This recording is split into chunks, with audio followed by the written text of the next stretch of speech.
Olá, paz do Senhor, irmãos. Olha só, eu quero deixar uma palavra de Deus ao seu coração. Estava meditando aqui em Atos dos Apóstolos, capítulo 17, que diz assim, olha, 17, verso 22 a seguir.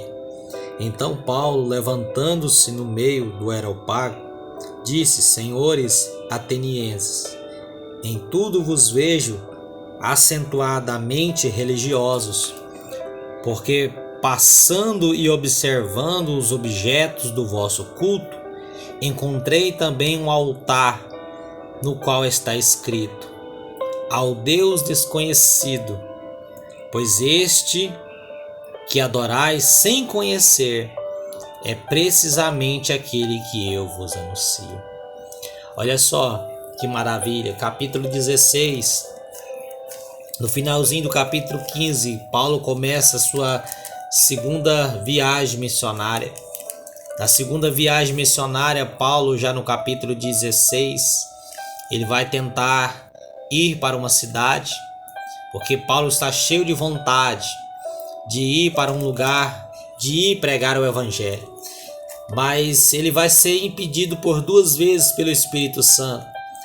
Olha só, a intenção é boa, mas não era o propósito, ainda não era a vontade de Deus para aquela ocasião. Deus tinha uma direção específica, cheia de detalhes, dentro do propósito que Deus estava levantando Paulo para pregar para os gentios. Aí ele quer ir para uma cidade, ele é impedido pelo Espírito Santo. Aí ele pensa, agora eu vou para outra, e ele é impedido pelo Espírito Santo. E de repente ele tem uma visão, um homem macedônico acenando para ele. Aí ele entende que Deus quer que ele vá para Macedônia. E ali na cidade ele vai começar a pregar uma palavra.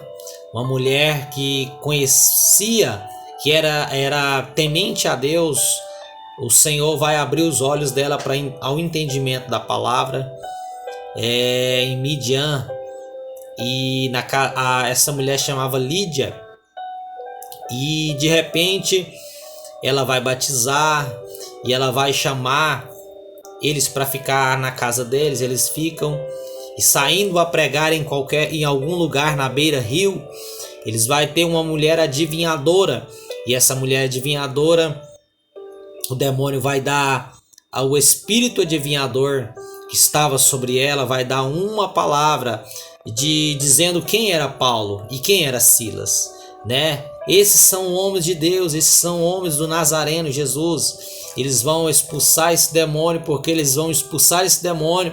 As pessoas que ganhavam dinheiro através desta menina que adivinhava, que era possessa de um espírito maligno adivinhador, vão ficar totalmente agressivos e vão entregar eles às autoridades romanas daquele lugar, e eles vão ser presos como sendo aqueles que veio para arrazoar, fazer coisas indevidas naquele lugar. E lá na cadeia, Paulo e Silas, em vez de reclamar a Deus, porque fomos orar e o Senhor fez uma obra linda na vida de uma jovem que era possessa. Pregamos antes uma mulher que foi aberta os olhos do entendimento para ouvir uma palavra, e ela, por recebendo a palavra, recebeu uma vitória. Os olhos foram abertos do entendimento. Mas de repente agora estamos aqui presos. Não, você não vai ver Paulo e Silas proclamar, dizer a Deus. Não, eles vão adorar nas dificuldades, porque eles viu uma porta aberta de adoração. Porque no meio da aflição tem muita gente que reclama, no meio da dificuldade tem muita gente que reclama. Mas o Senhor me trouxe aqui para dizer para você que no meio das dificuldades é o momento de adorar. Se a aflição chegou, é Deus dizendo: adore, porque nesta aflição vou te dar vitória e vou te usar para dar vitória para alguém. E Paulo e Silas, orando por volta da meia-noite, diz: quando eles adoraram, as correntes se quebraram, porque um anjo desceu, aleluias, dentro da cadeia, eles foram soltos. O anjo desceu as cadeias, se quebraram, as portas se abriram e houve salvação na vida do carcereiro que estava vigiando a cela deles. Houve salvação no carcereiro e houve salvação na casa do carcereiro, ou seja, mais de uma alma foi salva por causa de uma cadeia, por causa de uma aflição, porque Paulo e Silas resolveram adorar. E quando você adora, a salvação, a libertação para a sua vida, para a sua angústia, e a salvação para aqueles que estão necessitados de salvação. E é maravilhoso que aí vai passar para o capítulo 17, que após o capítulo 17, Paulo e Silas estão em Tessalônica. Ele vai pregar em Tessalônica, a palavra não é bem recebida, o povo disperso, não quer saber das coisas de Deus, não quer saber da pregação de Paulo, né? Os religiosos daquele lugar vão perturbar, vão arrazoar ali contra Paulo e Silas, e eles vão para Bereia. E Paulo vai dizer que os de Bereia, eles mais nobres, mais inteligentes, eles são mais educados que os de Tessalônica. Por quê? Porque os de Tessalônica não quiseram receber a palavra com o coração, não abriram o coração para receber algo de Deus, para receber uma palavra de Deus, para ouvir a pregação. Ou seja, antes eles julgavam antes de ouvir a palavra. Eles não deixavam, não queriam ouvir o que vinha como boas novas para eles. Mas não, os de Bereia, Paulo vai dizer que eles eram pessoas nobres, eles eram inteligentes. Quando eles ouviam a pregação de Paulo, eles procuravam examinar se aquilo era verdadeiro, o que eles estavam pregando. Ele ia nas escrituras. Deus quer que nós sejamos como os de Bereia. Há dois tipos de pessoas, um que olha pelo lado, uns que escutam e não dão moral para a palavra de Deus, e outros que escutam e examina para ver se aquilo é verdadeiro e procura entender um pouco mais daquilo que está falando para ele. E é maravilhoso, porque logo a seguir, aí Paulo vai ter um discurso em Atenas. Paulo vai para Atenas discutir a palavra, ele vai pregar a palavra ali, e de repente é um lugar muito idólatra, um lugar onde tem vários deuses, tem um lugar onde os deuses deles eram deuses pagãos, e Paulo começa a pregar acerca de Jesus Cristo, acerca do Senhor e Salvador que morreu e ressuscitou para perdoar todos os pecados. Há uma nova oportunidade por meio de Jesus. Paulo vai pregando esta palavra e vai dizendo ao povo, e de repente eles vão dizer: que doutrina é essa que você vem pregando? Vem falando coisa com coisa? Que Deus é esse que você está pregando? Paulo olha a reclamação deles e não se encurva, não fica triste, mas ele vê uma grande oportunidade para pregar o evangelho de Deus. É aqui que eu quero deixar algo de Deus para a sua vida. Porque Paulo, ele olha as críticas e observa com inteligência para dentro das críticas, dentro do que os religiosos falavam, ele tirar uma palavra, tirar uma ideia, tirar algo para que ele possa entrar com o evangelho de Jesus na vida daquelas pessoas. Isso é algo tremendo. Às vezes você começa a falar de Deus, ou às vezes você quer viver o evangelho pleno e alguém começa a te entristecer, alguém começa a falar o que as pessoas entristecem, mas o Senhor está dizendo: olha para essas dificuldades. Lembra que está escrito em Colossenses 4:5: portais com sabedoria perante os de fora e aproveitai-vos as oportunidades. Paulo, quando escreveu lá, ele sabia o que ele estava falando, porque aqui ele estava procurando uma oportunidade para entrar com o evangelho pleno, para falar do amor de Jesus, para falar que Jesus salva, que liberta, que aqueles deuses ali de prata, de ouro, aqueles deuses não tinham nada para oferecer para eles. Paulo estava esperando uma oportunidade. E de repente, Eles vão falar: que doutrina é essa que você prega? Quem é esse Deus que você prega?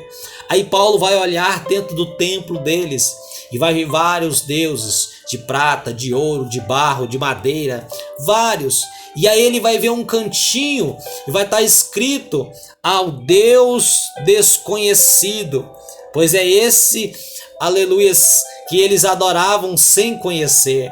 Então Paulo vai olhar uma grande oportunidade e vai olhar e vai dizer: a esse Deus aí que vocês dizem que é desconhecido, que vocês adoram e não conhecem, é esse Deus que eu estou anunciando, é essa oportunidade que Paulo pega, é esse Deus que eu estou anunciando. E quem é esse Deus? Jesus Cristo de Nazaré, morreu por você, ressuscitou por você e te dá uma nova oportunidade, te dá uma nova chance dentro da sua vida, dentro da sua casa. É maravilhoso isso, porque em um discurso, em alguém que chegava querendo que eles parassem de pregar, Paulo espera uma oportunidade através das próprias palavras daquele povo para entrar com a palavra de sabedoria, para entrar com a palavra do evangelho, para entrar diante deles e mostrar o evangelho da luz, o evangelho de Jesus Cristo.